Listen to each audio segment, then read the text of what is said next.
De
la obra del Espíritu Santo, la predicación acerca de la obra del Espíritu Santo en el nuevo pacto.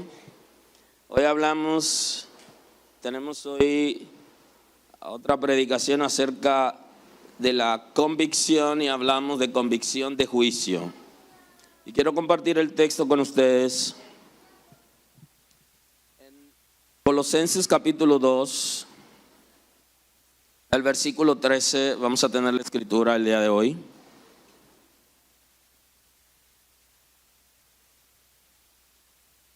Aleluya, aleluya, aleluya, aleluya. El Señor es mi libertador. Me ha liberado de toda opresión y de todo pecado. Me ha dado su paz y le doy gloria esta mañana. Estoy agradecido porque me ha dado vida y tiene cuidado de mí. Aleluya, estoy agradecido de Dios y le doy gloria esta mañana. Le doy honor y honra. Aleluya, aleluya. Así dice el texto sagrado. Colosenses capítulo 2, versículo 13. En el nombre de Jesús.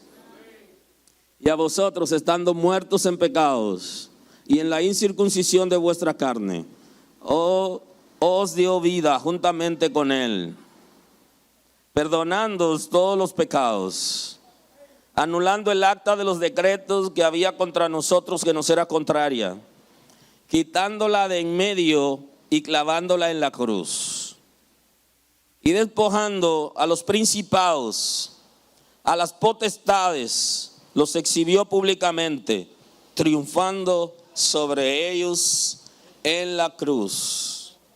Amén. Bendito es el nombre del Señor.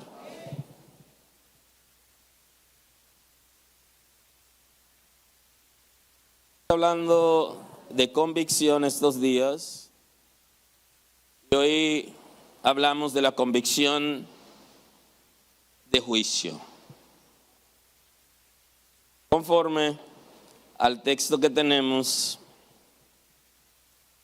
en el Evangelio según San Juan, en el capítulo 16,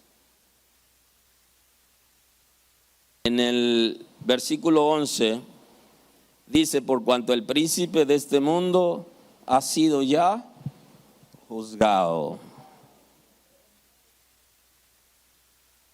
En el anterior, que fue la parte que analizamos la semana anterior, dice: de justicia, por cuanto yo voy al Padre y no me veréis más. Y de juicio, por cuanto el príncipe de este mundo ya ha sido juzgado. En la entrega anterior vimos el texto justamente anterior. Pero yo os digo, la verdad os conviene que yo me vaya, porque si no me fuere, el Consolador no vendría a vosotros. Mas si me fuere, os lo enviaré. Y cuando Él venga, convencerá al mundo de pecado, de justicia y de juicio. de pecado por cuanto no creen en mí. Habla del pecado de la incredulidad. Uno de los pecados porque va a ser juzgado el pecador. De justicia por cuanto voy al Padre y no me veréis más. Y de juicio por cuanto el príncipe de este mundo ha sido ya juzgado. El tema de hoy es considerado un tema complejo en términos teológicos. El convencimiento de juicio. Es complejo porque en la Escritura aparece que ese mismo personaje ya ha sido antes juzgado. Porque está hablando del príncipe del mundo, se está refiriendo a Satanás, que ya había sido juzgado antes, y que Cristo está dando una palabra profética en ese momento, porque todavía lo que él está diciendo no se había cumplido, o sea, no había ocurrido. Pero ese es, los franceses tienen una palabra para referirse a ese tiempo que en español no existe.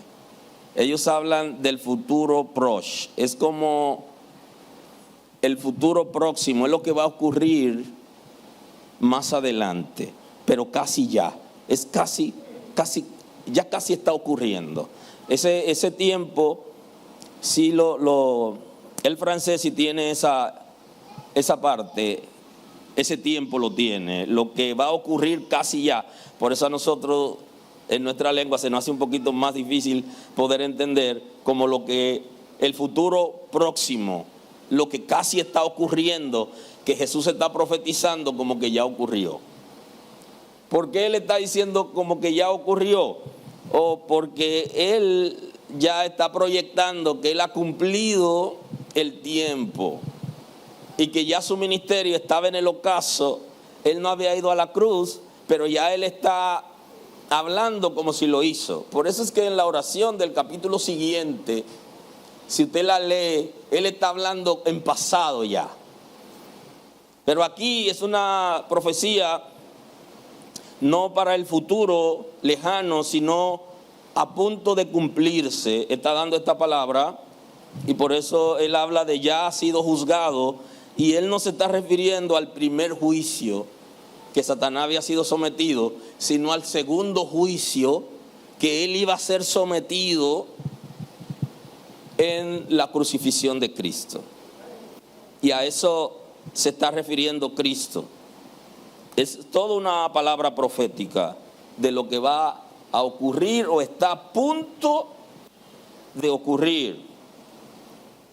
La persona en cuestión ya había sido antes sometido a juicio.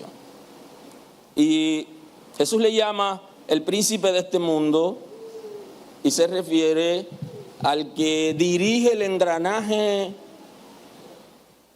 espiritual, ese engranaje que tiene que ver con un sistema conocido como mundo. Él lo dirige porque él entró en una negociación con Adán, y en esa negociación él engañó a Adán, y lo engañó por medias verdades. Y es bueno que anoten el concepto de medias verdades, porque la gente tiende a engañarnos con medias verdades. No nos dicen el todo, sino nos dicen la mitad, una parte del todo. ¿Okay? Y esto puede ser filosofía, una manera de filosofar, ¿no? Una parte del todo nos dicen para que nosotros pudiéramos estar en confusión. Él no le dice a Adán la verdad de la verdad, sino él le dice algo que era necesario para él convencer a Adán de lo que Dios le había dicho y producir una distracción en Eva. Y eso es sumamente importante. La distracción es importante en medio de la tentación, porque en la medida que nosotros nos distraemos, tenemos menos equilibrio, porque tendemos a resbalar. Y no le dice a Eva todo lo que Dios había dicho, sino que le dice que serán como Dios. Y es una media verdad, porque en el concepto de conocer el bien y el mal, se parecerían a Dios. Claro, Eva no se enfocó en la verdad absoluta, sino se distrajo, porque a partir de esa media verdad le dio lo que él quería que ella recibiera y lo que ella necesitaba escuchar. Y entonces ella comenzó a ver el fruto como agradable, y ahí vino la codicia. Entonces, él persiguió a Adán, y Cristo está hablando de ese sometimiento a juicio por el engaño de Adán. Pero antes de eso, y ya ustedes saben que los teólogos hablan de la eternidad pasada como si existiera algún mecanismo para dividir la eternidad o interrumpirla. Pero es un concepto para que el ser humano pueda entender lo que ocurrió antes de la creación del hombre. Ya en el cielo, unos ángeles perdieron su dignidad. Perdieron su dignidad porque no obedecieron a Dios, y el escritor de los Hebreos habla de que el Padre introdujo a su Hijo al mundo y ordenó que lo adoraran. Y hubo una resistencia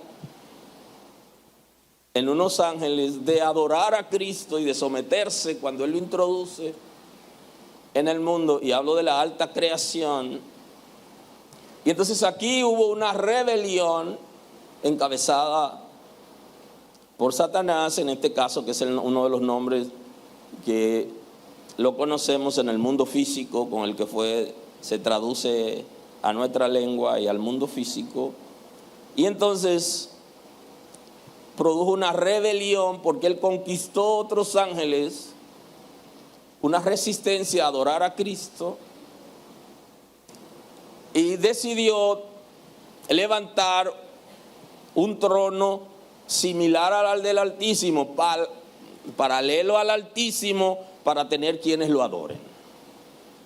Y entonces Dios lo sabe todo, Él deja que la gente actúe, pero Él conoce todo lo que se está moviendo, y decidió intervenir con la autoridad el trayecto cuando Él se disponía a establecer su trono, aun cuando lo dejó conquistar a unos ángeles que estaban al servicio de Dios, de diferentes rangos, para que le sirvan a Él, y decidieron hacer resistencia a no adorar a Cristo. Y quiero que estén claros de esto, porque el problema de la religión en el mundo es contra Cristo y es resistencia a la adoración a Cristo, porque ese fue el trabajo que hizo Satanás con algunos ángeles que él logró conquistar.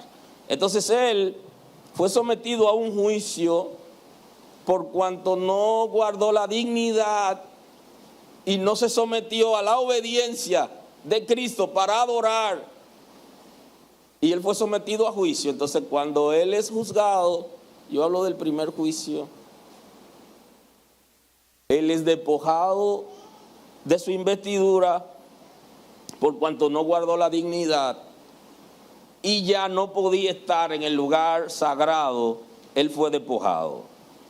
El profeta Isaías revela un punto importante acerca de lo que pasó con ese ángel. Y dice, Isaías 14:11, descendió al Seol tu soberbia y el sonido de tus arpas, Gusano será tu cama y gusano te cubrirán. Isaías recibió la revelación de la sentencia que se cantó en ese juicio. Y él la está narrando. Y gusano te cubrirán. ¿Cómo caíste del cielo, oh lucero, hijo de la mañana? Cortado fuiste por tierra, tú que debilitabas a las naciones. Tú que decías en tu corazón, subiré al cielo y en lo alto junto a las estrellas de Dios levantaré mi trono. Y en el monte del testimonio me sentaré, a los lados del norte, sobre las alturas de las nubes subiré y seré semejante al Altísimo. Mas tú derribado eres hasta el Seol, a los lados del abismo. Entonces el profeta Isaías recibió la revelación de la primera sentencia en el juicio que Satanás fue sometido. Y entonces la está leyendo en un momento importante en que el pueblo de Israel estaba siendo atacado y posiblemente el pueblo de Israel pensaba que su lucha era contra carne y sangre, y eso es lo que está diciendo el apóstol Pablo a la iglesia. Nuestra lucha no es como la lucha de los judíos, que era contra carne y sangre, contra los descendientes de Israel. Nuestra lucha no es con gente, no es con humanos. Nuestra lucha es con seres espirituales de maldad, y describe los rangos de esos espíritus que estuvieron al servicio de Dios, pero que se resistieron a adorar a Cristo y que están al servicio del infierno.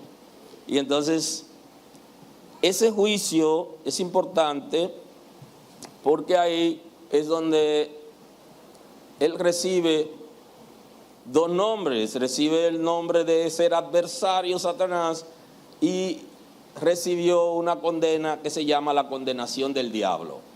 Entonces ahí en ese primer juicio, él fue sentenciado, y Cristo no está hablando del primer juicio. ¿Y por qué él se convierte en el príncipe del mundo? Porque él es el ideólogo de esa filosofía mundana, de esa doctrina mundana, de esas estrategias, esa corriente del mundo que quiere apartar al ser humano de Dios para que no adore a Dios, e influencia al ser humano para que se corrompa. Y él es que dirige todo el engranaje del infierno. Él es que tiene que ver con todo aquello de la homosexualidad, de la perversión, todo lo que tiene que ver con el pecado que pervierte al ser humano para tomar control, el aborto. Esa es su línea, esas son parte de los engranajes del mundo que él dirige, y que él es el fundador de ese engranaje. Y Cristo está citándolo como que él es el que dirige, que él encabeza ese sistema, de donde viene el anticristo y de donde viene toda una persecución que se da en el mundo, en diferentes naciones, contra los creyentes y contra la iglesia, el paganismo y la corrupción de la iglesia, que quiere penetrar a la iglesia para corromperla, para que no tenga esencia y no tenga la cobertura de Dios. Todo ese engranaje mundano es dirigido por él, y él es príncipe de ese engranaje. Porque como Adán le creyó, él convenció a Adán con su media verdad, lo engañó, entonces Adán cedió en cierta parte el control de su descendencia, y a partir del pecado de Adán, la descendencia de Adán está sometida a controles importantes, no solo de pecado, sino de perversión interna, de iniquidad, y es mucho más complejo que el pecado. Y entonces Cristo viene a deshacer esa obra en la descendencia de Adán, y al él ir a la cruz, entonces él está hablando en un futuro cercano, muy próximo a lo que le estoy diciendo ahora, el Espíritu de Dios, el Espíritu Santo va a descender, y está hablando justamente de aquel milagro revelado en el Pentecostés, que fue el momento donde el Espíritu Santo descendió. Y este tema también es complejo porque el Espíritu Santo es Dios, y al ser Dios está con todo su ser en todo lugar al mismo tiempo. Pero Cristo no estaba hablando del Espíritu Santo como que iba a venir, sino Él estaba hablando del desarrollo del ministerio del Espíritu Santo como consolador. Por eso Él le dice otro consolador. Está hablando del desarrollo complejo del gobierno de la iglesia, que lo iba a hacer el Espíritu de Dios. No es solo a cuando venga el Espíritu Santo como una expresión, es cuando Él tome el control del gobierno y la dirección de la iglesia. Él se encargará de convencer al ser humano para hacer una transición que ya Adán había hecho. Hablo de la primera transición, cuando el individuo pasa de ser santo a ser pecador, que es el caso de Adán. Y la segunda transición, cuando pasamos de ser pecadores a ser santos por medio de la regeneración y la santificación. Y entonces el Espíritu de Dios iba a gobernar e iba a transicionar al ser humano, y Él lo daba como un hecho ya, porque estaba a punto de ocurrir, porque Él estaba concluyendo su ministerio. Inclusive le dice, hay cosas que ya no se las puedo enseñar, porque ya no está dentro de mi ministerio, sino que es parte del ministerio del Espíritu Santo. Y Él se encargará de enseñarle esas cosas. Él se encargará de darle la revelación. Y dentro de eso está la convicción, que es una revelación que hace el Espíritu de Dios a nuestro espíritu. Una revelación muy compleja que nosotros a veces no percibimos que está ocurriendo, pero es una obra extraordinaria. Y entonces dentro de esa obra de convencernos de pecado, del pecado de la incredulidad, que es sumamente importante, porque no solo en el juicio la gente será condenado por el comportamiento pecaminoso del pecado actual y porque el que hereda de Adán y de Eva, sino por la incredulidad. Y el texto sagrado dice que el que no creyó ya ha sido condenado. O sea que la condenación de la gente es por el pecado de la incredulidad. Por esto es que va a ser condenado. Ya más adelante espero tener una oportunidad de conversar con ustedes ampliamente acerca de ese concepto. Ahora, aquí Jesús está diciendo una obra importante que el Espíritu de Dios va a hacer en nosotros, y es convencernos de que ya el príncipe de este mundo ha sido juzgado. ¿Qué dice el apóstol Pablo cuando escribe a los colosenses? Dice, y a vosotros estando muertos en pecados, en la incircuncisión de vuestra carne, os dio vida juntamente con él, perdonando todos los pecados, anulando el acta de los decretos que había contra nosotros, que nos era contraria, quitándola de en medio y clavándola en la cruz. Despojando a los principados, a las potestades, los exhibió públicamente, triunfando sobre ellos en la cruz.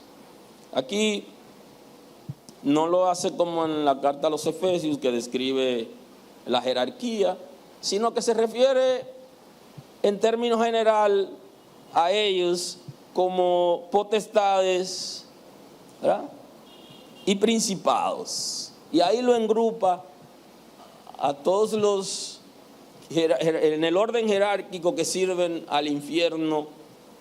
Ahora, ¿qué pasó ahí? ¿Qué pasó? Si Cristo está diciendo que ya ha sido juzgado, y es un concepto también muy interesante, porque aun cuando ha sido condenado todavía está suelto, Hay unos misterios ahí importantes en esa revelación que tenemos que dar seguimiento, que no se puede comparar con un sistema de justicia terrenal, excepto el juicio en contumacia, donde el individuo es condenado no estando presente, y cuando se presente en ese momento entonces apresado. Pero aquí dice que se despojó, lo despojó de un acta. Y para poder despojarlo de esa acta, debió ir a un tribunal espiritual en la que el enemigo tenía derecho sobre los descendientes de Adán. Y ese derecho que tenía es como cuando usted tiene un título de propiedad de su vehículo, de su casa, y entonces para anular ese título o cambiarlo por otro, necesita ir al tribunal competente, ¿no?, que pueda anular porque ya se venció, porque no se le dio el uso correcto o porque fue vendido. Porque cuando usted vende la propiedad, el tribunal competente le quita ese título a usted y se lo da a otra gente, sea de su automóvil o de su casa. Estoy poniendo ejemplos, pero tiene que ser alguien autorizado para eso.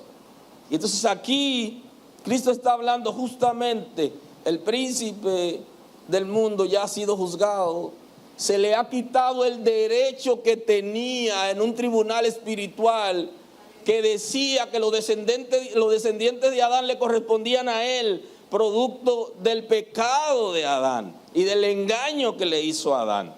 Y entonces Cristo nos está convenciendo por la palabra de la obra que tiene que hacer el Espíritu Santo en un individuo. Señores, es tan interesante que esto ocurre en el espíritu suyo, en su intelecto, en su mente, rápidamente, para usted poder entender la revelación de Dios y recibir a Cristo como Salvador. Oiga, ¿cómo que funciona? Y eso es lo que está diciendo, esa es la obra primaria del Espíritu Santo. En el creyente es la convicción. Y de ahí va a hacer otras obras que veremos más adelante, pero la obra primaria de convicción en esas tres áreas, el Espíritu de Dios va a iluminar la mente, el espíritu, el corazón de esa persona que aún todavía no ha creído, pero lo va a convencer para que se rinda a Dios. Y una de las partes importantes es que le va a decir: ya Satanás no tiene poder sobre ti y no te puedes retener, porque el acta que él tenía, que decía que tú le correspondía, ya en un juicio fue quitada esa autoridad. Y eso es lo que Cristo está diciendo en convencimiento de juicio, que el Espíritu Santo va a hacer como una obra importante.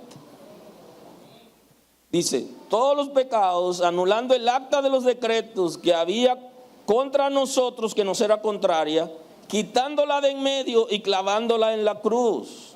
Dice, ya en la cruz, junto con la crucifixión, ya el príncipe de este mundo ha sido juzgado y ha sido despojado de la autoridad. Y entonces usted, para poder entender esa obra, usted tiene que ponerse en un escenario que posiblemente usted no ha hecho el ejercicio, pero es interesante que usted pueda hacer el ejercicio en ese proceso de conversión. Cómo usted no entendía, ese fue mi caso, hablo de mi caso, cómo no entendía, cómo era incrédulo y no podía entender que fluya lo de Dios, y cómo el Espíritu Santo llega a convencerme para yo terminar creyendo que sí, que yo puedo recibir a Cristo como mi Salvador, que Él puede hacer una obra extraordinaria en mí y que yo puedo apartarme de aquello que me siento que me ata y que no me deja moverme. Entonces, en ese momento de convicción es una obra espiritual, es un susurro al Espíritu. Y muchas veces pasa desapercibido en nosotros mismos de lo que está pasando alrededor con la gente. Pero es una obra importante, porque si el Espíritu de Dios no nos convence de nuestra condición y de que podemos encontrar el antídoto para nuestra situación, y sobre todo aquel susurro del enemigo que le está diciendo a la gente que le pertenecen a él. Y entonces ahí entra la obra del Espíritu de Dios. No, tú no le perteneces a él. Ya se hizo una obra por ti en la cruz del Calvario y él ha sido sometido a juicio. Y el título de propiedad que decía que los descendientes de Adán le pertenecen ya se le quitó. Lo que pasa es que él sigue engañando y hablando media verdades, pero ya él no tiene poder sobre ti. Y eso es una obra espiritual en la que terminamos rendidos delante de Dios. Inclusive aquellas personas que vienen de familia de gente idólatra, que también es mi caso, y que de alguna manera aprendimos algunas cosas del mundo espiritual, contrario, pero que el Señor en su misericordia nos iluminó y abrió nuestra mente y liberó nuestros intelectos para poder entender la revelación. En todo esto nos damos cuenta que hay un derecho que tiene el enemigo que opera a sus anchas, pero que ya Satanás lo sabe que él ha sido despojado en el juicio de esta autoridad, pero él quiere seguir engañando a la gente para que la gente sea presa suya. Y esto se puede comparar como cuando hay un animal que de alguna manera usted lo tiene amarrado y está tan acostumbrado a estar amarrado que usted le quita la soga y él no se mueve y sigue en el mismo lugar como si estuviera amarrado. Y entonces usted se pregunta, pero ¿por qué él, si ha sido liberado ya, no vive como que ha sido liberado? Justamente porque no ha entendido, y aunque los animales no tienen esa capacidad que tienen los seres humanos, sin embargo por instinto sabe o puede entender que es libre. Y algunos lo entienden, y los que tienen mascota lo saben, cuando lo tienen trancado y lo sacan, instintivamente pueden descubrir que lo son. Pero la gente no sabe que ha sido liberado ya del pecado y que Satanás no tiene poder sobre ellos, y que esta obra la hizo Cristo en la cruz del Calvario y que le arrebató el derecho al enemigo. No lo saben. Y necesitamos nosotros darle la palabra para que el Espíritu de Dios pueda convencerlo por medio de la palabra. Despojando a los principados y a las potestades, los exhibió públicamente, triunfando sobre ellos en la cruz. Entonces Cristo nos está diciendo, el príncipe de este mundo ha sido ya juzgado. Ha sido juzgado, ha sido despojado de la autoridad que tenía en tribunales espirituales, pero aún él sigue operando como si no hubiera sido condenado. Es su segundo juicio, su segunda condenación, y sigue igualmente operando. Y ese punto es sumamente importante, porque algunos están diciendo que Satanás está preso y que él está en cárcel, está encarcelado. Y la verdad es que hay unos ángeles que sí están presos y que no guardaron su dignidad y que no se sometieron a la adoración a Cristo cuando el Padre lo introdujo en el mundo. Sin embargo, el príncipe del mundo no está preso porque él sigue dirigiendo todo el engranaje. Lo que él no está operando desde los lugares sagrados donde él operaba antes cuando servía a Dios, sino que él está operando, como dice el texto bíblico, desde los abismos, que son fosas que Dios creó cuando creó el universo. Y como no se encontró ningún lugar para él, entonces en esa fosa que existen en el universo, desde ahí puede él operar. Bendito es el nombre del Señor. En su segundo juicio, él es despojado. Ahora Pedro dice algo interesante que tenemos que tomar en cuenta. Dice, primera de Pedro 1:18, sabiendo que fuisteis rescatados de vuestra vana manera de vivir, la cual recibisteis de vuestros padres, no con cosa corruptible como oro o plata, sino con la sangre preciosa de Cristo, como la de un cordero sin mancha y sin contaminación, ya destinado desde antes de la fundación del mundo, pero manifestado en los postreros tiempos por amor a vosotros, mediante el cual creéis en Dios, quien le resucitó de los muertos y le ha dado gloria para que vuestra fe y esperanza sea en Dios. Es importante observar cómo el apóstol Pedro nos habla del cordero que fue inmolado desde antes de la fundación del mundo, porque él era la respuesta antes de ser creado Adán. Y aquí vuelve el concepto desde la eternidad, ¿verdad? O eternidad pasada, en la que ya Cristo había sido señalado como la respuesta al pecado de Adán.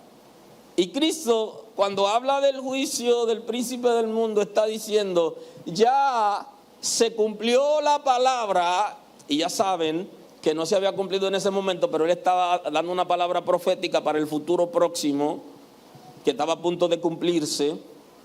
Y dice, aquí se cumple la palabra en la que Dios le había dado a Adán cuando pecó, de que el descendiente de la mujer iba a herir en la cabeza a la serpiente antigua, pero que ésta lo iba a herir al descendiente de la mujer en el calcañar. Y creo que aquí es donde Cristo está llevando al escenario del convencimiento del Espíritu Santo al ser humano, para que pueda comprender que libremente puede entrar a la presencia de Dios. Y entonces Pedro está hablando de ese cordero inmolado, presentado en los postreros tiempos, porque ya aquí Pedro está hablando de tiempos postreros, pero en pasado, porque ya había ocurrido, pero había ocurrido en lo que se conoce, sería como el passé récent, que sería el pasado reciente, que también es una figura que no la usamos en español. El pasado reciente acabó de ocurrir. Y él habla en los postreros tiempos como si fuera en presente, que estuviera ocurriendo en ese momento. Y lo que está hablando es del pasado reciente. Acaba de ocurrir algo, acaba de ocurrir un fenómeno, está diciendo el apóstol Pedro. Pero ese acontecimiento no es de ahora. Está diseñado desde antes de la fundación del mundo. Y también cuando escribe a los Corintios en el capítulo 15, el versículo 45, hay una revelación importante que da el apóstol Pablo, que también tenemos que prestar atención. Y él dice, así también está escrito, fue hecho el primer hombre Adán, alma viviente, y el postrer Adán, espíritu vivificante. Porque Pablo también había recibido la revelación de que la posición de Cristo en el enfrentamiento con Satanás fue con un cuerpo como el de Adán, en la posición de descendiente de Adán, de la promesa de Génesis 3:15 que está hablando. Entonces se cumplió esa promesa, y entonces el Espíritu de Dios te va a convencer, está diciendo Cristo, de que esa promesa se ha cumplido. Bendito es el nombre de Dios. Y por eso habla del convencimiento de juicio. Pero hay muchísimos juicios más. Hay muchísimos juicios, todavía quedan muchísimos juicios. Pero no vamos a entrarnos en esos juicios, porque la serie no es acerca del juicio del enemigo, sino que es una expresión dentro de la convicción. Por eso no vamos a pasear por todos los juicios, pero quedan juicios interesantes en que van a ser sometidos ya los ángeles, inclusive tendrán, los ángeles que cayeron, que no guardaron su dignidad, serán sometidos también a un juicio público, oral y contradictorio, de la misma manera que será sometido a juicio el ser humano. El escritor de los Hebreos, en el capítulo 25, está dando una palabra importante. Capítulo 9, versículo 25. Él está diciendo, está establecido que el ser humano muera una vez y después vaya a juicio. Pero no está hablando, Cristo no está hablando del juicio del ser humano, sino del juicio en que fue sometido Satanás para quitarle el poder o la autoridad que tenía, y que el ser humano, siendo convencido, podrá abrir su corazón libremente para poder entender la revelación de Dios.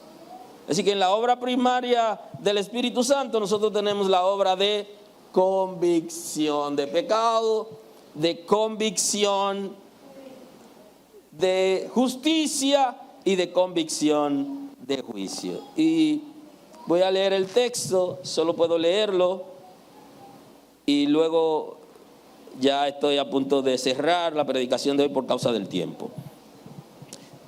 Mas os he dicho estas cosas para que cuando llegue la hora os acordéis de que ya lo había dicho antes. Esto os lo dije al principio porque yo estaba con vosotros. Esto no os lo dije al principio porque yo estaba con vosotros. Y observe la narración como si fuera en pasado, porque estaba concluyendo su ministerio. Pero ahora voy al que me envió, y ninguno de vosotros me pregunta ¿a dónde vas? Antes, porque he escrito estas cosas, tristeza ha llenado vuestro corazón. Pero yo os digo la verdad, conviene que yo me vaya. Y entonces se está tratando de convencer a los discípulos de que su presencia en la tierra ya había llegado al ocaso y que él tenía que irse, y no vayan a llenarse de tristeza. Le he dicho que me voy y el corazón de ustedes ya está triste, pero quiero decirle que a ustedes le conviene, le dice, le conviene que yo concluya mi ministerio. Y ya saben que Pedro en un momento intervino a decir: maestro, ¿cómo es que te va a entregar? Que eso no acontezca, que no tengas que morir. Absolutamente, yo soy capaz aún de defenderte si es necesario. Y Cristo lo reprendió porque Pedro no estaba entendiendo el asunto en términos espiritual. Y creo que este es el trabajo que tiene que hacer el Espíritu de Dios, que nosotros podamos entender cosas que vienen dadas en misterio y que no son fáciles de digerir, como tampoco era fácil de digerir que los discípulos, el Señor le diga que iba a morir, que ellos no lo defiendan y que lo dejen. Así que Pedro, en términos terrenal, Pedro estaba en un escenario apropiado, pero en términos espirituales estaba errado, porque Pedro no entendía esa revelación. ¿Cómo va a ser, maestro? Dice Cristo, entonces está diciendo que su corazón se ha llenado de tristeza. Tristeza ha llenado vuestro corazón, pero yo os digo la verdad, os conviene que yo me vaya, porque si no me fuere el Consolador no vendría a vosotros. Mas si me fuere, os lo enviaré. Y cuando Él venga, entonces va a convencer al ser humano de esa obra tan interesante. El Espíritu Santo nos convence, y esto es un misterio, por medio de la revelación de acontecimientos que ocurrieron netamente espiritual, en el mundo espiritual, y que la Escritura inclusive no lo revela a su totalidad. Pero para la salvación nos va a convencer el Espíritu Santo, para que nosotros podamos entrar en esa dimensión. Y esto es extraordinario. El proceso de conversión es más interesante que lo que nosotros nos podemos imaginar. De ahí es que los creyentes, cuando se reúnen, deben crear la atmósfera para que el Espíritu Santo opere, porque va a operar de forma extraordinaria si nosotros creamos esa atmósfera y si la palabra llega a la gente, que la gente la reciba, porque la gente necesita primero recibir la palabra, y por medio de esa palabra que la gente recibe, entonces el Espíritu de Dios va a hacer la obra. No podemos poner a Dios en un sistema. Él puede obrar de mil maneras. Ahora, el diseño en primera instancia para que eso ocurra es una responsabilidad de la iglesia. Claro que Dios puede pasar por encima de la iglesia y hacer lo que quiere, y lo ha hecho antes, pero la iglesia tiene una responsabilidad, y es generar una atmósfera espiritual extraordinaria para que el Espíritu de Dios pueda operar y dar una palabra a la gente, que la gente pueda digerirla. Y entonces ahí entra la operación del Espíritu de Dios por medio de la convicción. Y esto es un misterio que ocurre en el cuerpo espiritual del individuo, y que solo el Espíritu de Dios puede hacer eso. Por mucho que nosotros queramos, no podemos convencer a la gente con la palabra. Es el Espíritu de Dios que lo convence. Ahora, la palabra debe ser clara. La gente debe digerirla, porque la fe viene por el oír. Y ese oír implica entender. Aleluya. El Espíritu Santo nos convence de un misterio por medio de la revelación, de que nuestro adversario ha sido despojado de la autoridad que le había arrebatado a Adán, que no estamos en el aire, sino que tenemos a alguien que pueda ayudarnos y fortalecernos. De eso nos va a convencer. Y también restaura la imagen que Adán perdió. Y este punto es sumamente interesante. El Espíritu de Dios va a restaurar la imagen que Adán pierde por medio del pecado. Y para restaurar esa imagen, que es una obra del Espíritu de Dios, es por medio de la transformación de nuestro espíritu. Recuerden que Dios nos creó a su imagen y semejanza.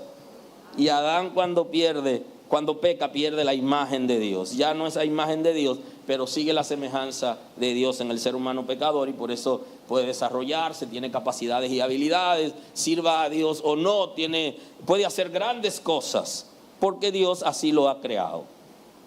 Bendito el nombre del Señor.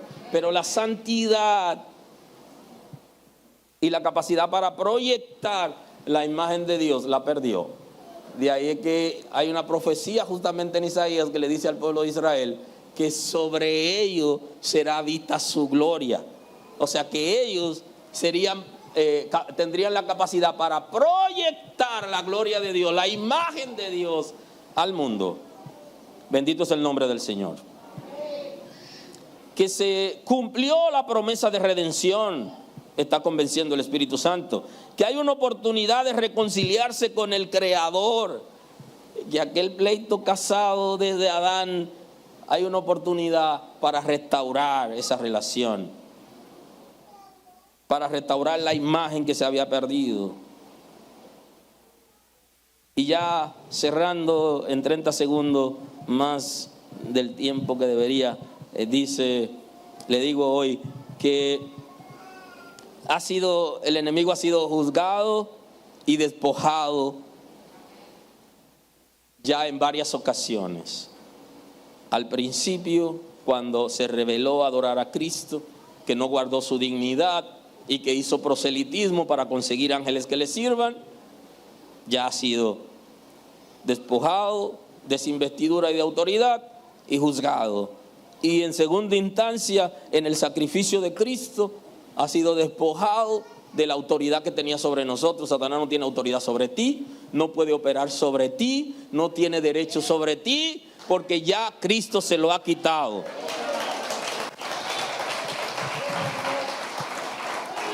Ahora, Satanás vive en libertad, así que no te descuides, que aunque él ha sido despojado y juzgado, hay lo que se llama la línea espiritual que separa las tinieblas del reino de Dios. Nunca cruce esa línea, porque si la cruza estás en territorio enemigo y ahí operan otras leyes diferentes. Es como otro estado donde operan otras leyes.